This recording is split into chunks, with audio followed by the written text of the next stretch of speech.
Jammu Kashmir light infantry के अग्निवीरों के पहले जत्थों पर शनिवार को यहां एक शानदार समारोह में प्रमाणित किया गया। एक रक्षा प्रवक्ता ने यह जानकारी दी। प्रवक्ता ने कहा कि JAKLI रेजिमेंटल सेंटर में आयोजित समारोह की शुरुआत राष्ट्रीय ध्वज को सलामी देने के साथ हुई। इसके बाद शपथ ग्रहण, कमांडेंट द्वारा परेड की समीक्षा और अग्निवीरों की पाइपिंग की गई। बता दें कि जम्मू कश्मीर लाइट इन्फेंट्री के अग्निवीरों का पहला जत्था 24 हफ्तों के परिरक्षण का बाद अब यूनिट के जाने के लिए तैयार है। रक्षा प्रवक्ता ने बताया कि कार्यक्रम के समापन रेजिमेंटल गीत और राष्ट्रगान के साथ हुआ, जिसमें अग्निवीरों के खुद को राष्ट्र के लिए समर्पित कर दिया।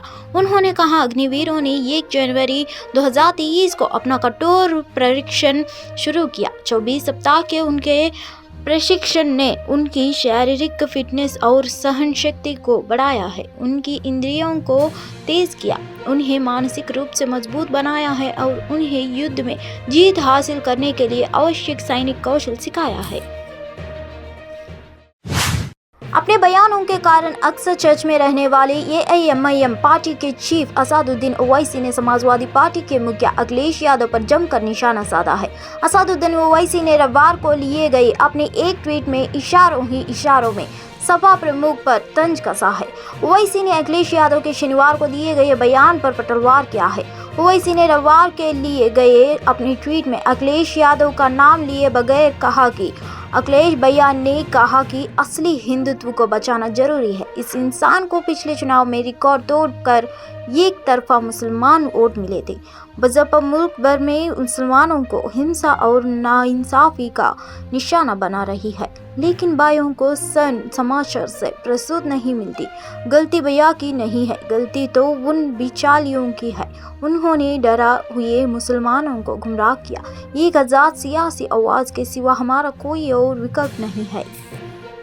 ये सिर्फ सांड समाचार करते हैं। अखिलेश उत्तर प्रदेश में जो राजनीति कर रहे हैं मुसलमानों से, अल्पसंख्यक समाज से, वो बेवकूफ़ बनाने की, धोखा देने की सियासत कर रहे हैं कि भाजपा को हराना है, भाजपा को हराना है, और फिर वोट दिला दिया अखिलेश को। तब भी भाजपा जीत गई और पूरे देश में भाजपा जो है मार्जिनलाइज कर रही है, टारगेट कर रही है मुस्लिम अक़लियत को, उत्तर प्रदेश में भी और हर जगह पर। और अखिलेश कह रहे हैं कि असली हिंदुत्व को बचाना है। अखिलेश यादव ये कह रहे हैं कि असली हिंदुत्व को बचाना ज़रूरी है।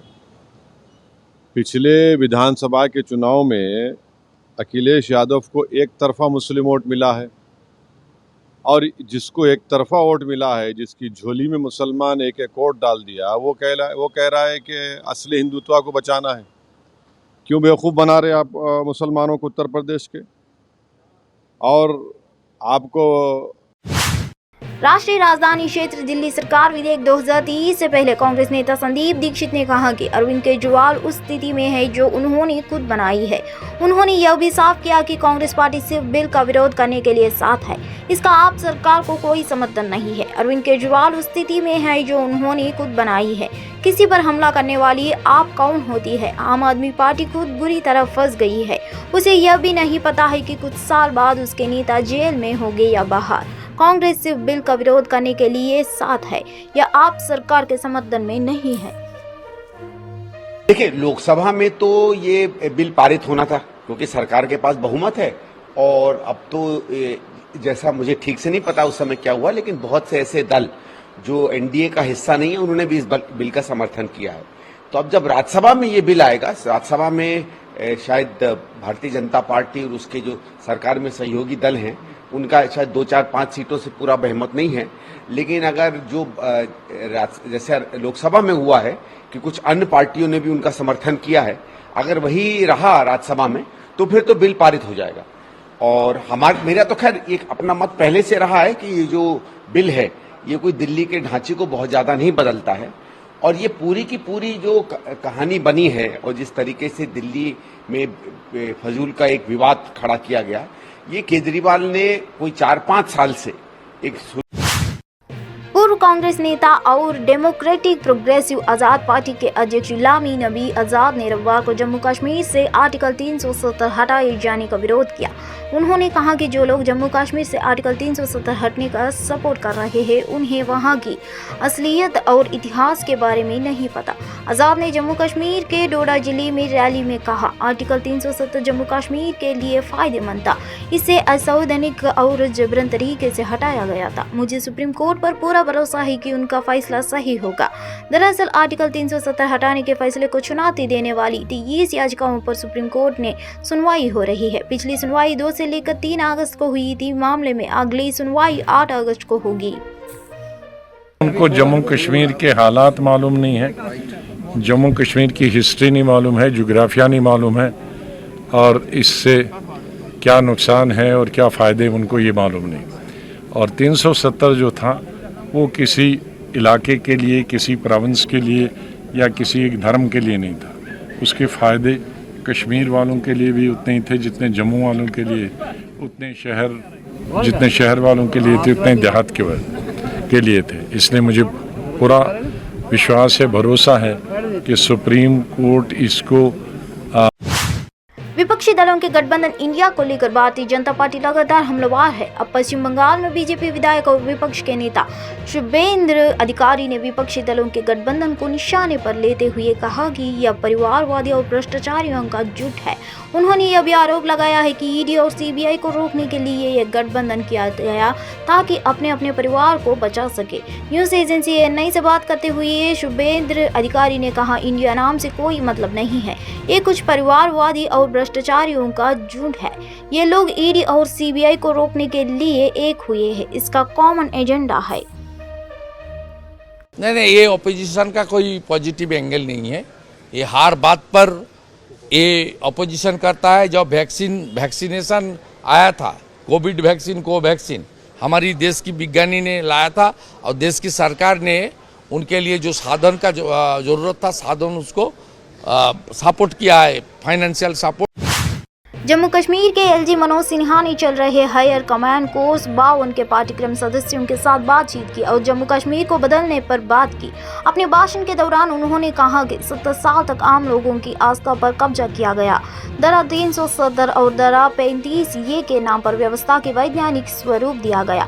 पड़ोसी देश पाकिस्तान की मदद से संघर्षित उद्यमियों को इस बात का खास ख्याल रखे कि जनता के सपने पूरे न हो। आम लोगों की आस्था मोहित हो गई, समाज की चेतन वर्जित थी। धारा 370 और धारा 35 ये के नाम पर व्यवस्था को वैज्ञानिक स्वरूप दिया गया। नागरिकों के बीच झगड़े होने लगे। विशेष दर्ज 1-2 का था, पत्थरबाजी हुई। लोग जन्मजात पत्थरबाज नहीं थे, उन्हें पत्थरबाज बना दिया गया। पड़ोसी देश पाकिस्तान की मदद से जनता के सपने पूरे ना हो, इसका विशेष ध्यान रखा गया। लोगों के मन में यह बात बैठा दी गई कि जम्मू कश्मीर भारत का हिस्सा नहीं है। इस 4 सालों में बड़ा बदलाव आया है। दर्जा कुछ लोगों का भी भावनात्मक लगाव है, उसमें मुझे कोई आपत्ति नहीं है, लेकिन अगर पूरी तौर पर उसे देखा जाएगा तो मैं मानता हूं कि एक छलावा के अलावा, एक डिसेप्शन के अलावा वो कुछ नहीं था। 370 और 35 की आड़ में व्यवस्था को वैधानिक स्वरूप दिया गया था। आम आदमी की सोच को ही कैद कर लिया गया था। ये पत्थरबाज पैदा नहीं हुए थे, इन्हें पैदा किया गया था। कई लोग ये कह रहे हैं कि एक बड़ा भारी ट्रांसफॉर्मेशन हुआ है। जब मैं ट्रांसफॉर्मेशन शब्द को देखता हूं तो ये मोटे तौर पर 14वीं शताब्दी में इसका प्रयोग प्रारंभ हुआ था। चेंज इन शेप और अक्रॉस एंड बियॉन्ड ये एक तरफा नहीं होता बल्कि संपूर्णता में होता है। इस शब्द का प्रयोग जब शुरू हुआ तो उसके हजारों साल पहले पुडुचेरी के पुलिस अधीक्षक नाथन सतैया यादव ने राष्ट्रपति द्रौपदी मुर्मू की सुरक्षा व्यवस्था पर जानकारी देते हुए कहा कि यूटी पुलिस राष्ट्रपति की यात्रा को सफल बनाने के लिए कोई कसर नहीं छोड़ेगी। एएनआई से बात करते हुए उन्होंने कहा, सुरक्षा और यातायात व्यवस्था तदनुसार की गई है। हमारे पास जो भी जनशक्ति है हमने उसे तैयार कर लिया है। जैमर और अन्य वाहन पहले से ही कारकेड का हिस्सा है। राष्ट्रपति द्रौपदी मुर्मू की यात्रा को सफल बनाने के लिए हमने कोई कसर नहीं छोड़ी है। राष्ट्रपति Murmu Jawaharlal institute of post graduate medical education and research के लीनियर एक्सलेटर के उद्घाटन करेगी, मंदिरों का दौरा करेंगे और अन्य कार्यक्रमों का में भी भाग लेगी। This is obviously a very high-profile visit from our head of the state, and normally in such a visit there are two components. One is security, which has to be of complete top-class way, all the measures that we can take, and the second is logistics, because since it's a VIP visit, all the state functionaries, all the VIPs, they will be accompanying. There will be a lot of movement, panel movement, simultaneous movement, and a lot of events. So, having a unique balance on my side is. राष्ट्रपति द्रौपदी मुर्मू ने रविवार को कहा कि शिक्षित महिलाएं अर्थव्यवस्था में बड़ा योगदान दे सकती है, विभिन्न क्षेत्रों में नेतृत्व प्रदान कर सकती है और समाज पर सकारात्मक प्रभाव डाल सकती है। राष्ट्रपति मुर्मू ने मद्रास विश्वविद्यालय के 165वें दीक्षांत समारोह में संबोधित करते हुए कहा कि इस समय लगभग 1.85 लाख छात्र विश्वविद्यालय और उससे संबद्ध महाविद्यालय में पढ़ रहे हैं और उनमें से 50% से अधिक लड़कियां हैं। राष्ट्रपति ने कहा कि मद्रास विश्वविद्यालय लैंगिक समानता का एक ज्वलंत उदाहरण है। उन्होंने कहा कि हम लड़कियों की शिक्षा में निवेश करके अपने देश की प्रगति के निवेश कर रहे हैं। उन्होंने कहा कि शिक्षित महिलाएं अर्थव्यवस्था में अधिक योगदान दे सकती है, विभिन्न क्षेत्रों का नेतृत्व कर सकती है और समाज पर सकारात्मक प्रभाव डाल सकती है। राष्ट्रपति मुर्मू ने अपने संबोधन में कहा कि 1857 में स्थापित इस विश्वविद्यालय को भारत से सबसे पुराने आधुनिक विश्वविद्यालयों में से एक होने का गौरव प्राप्त है। Students are currently studying in this university and its affiliated colleges. Out of these students, more than 50% are girls. I am delighted to note further that 70% of the 105 students who received their gold medal today are girls. Chandrayaan 3 के चंद्रमा की इस कक्षा में सफल प्रवेश के बारे में बात करते हुए आरसी कपूर ने बताया था कि उम्मीद है कि 23 अगस्त को विमान की सफल सॉफ्ट लैंडिंग देखने को मिलेगी। इससे पहले ही चंद्रमा की कक्षा में स्थापित किया जा चुका है। यह बहुत जटिल प्रक्रिया थी। इसरो ने यह कदम सफलतापूर्वक पूरा किया। इसने चंद्रमा के चारों ओर वांछित कक्षा हासिल कर ली है। 23 तारीख की शाम को सॉफ्ट लैंडिंग देखने को मिलेगी। हमें पूरी उम्मीद है कि लैंडिंग सफल होगी। So, as we have been knowing, Chandrayaan 3 has been on its way towards the moon. It has already been inserted into the lunar orbit. It was quite a complicated process. It happened yesterday, and ISRO conducted this step very successfully, and it has achieved the desired orbit around the moon, which is 164 kilometer nearest point and 18,000.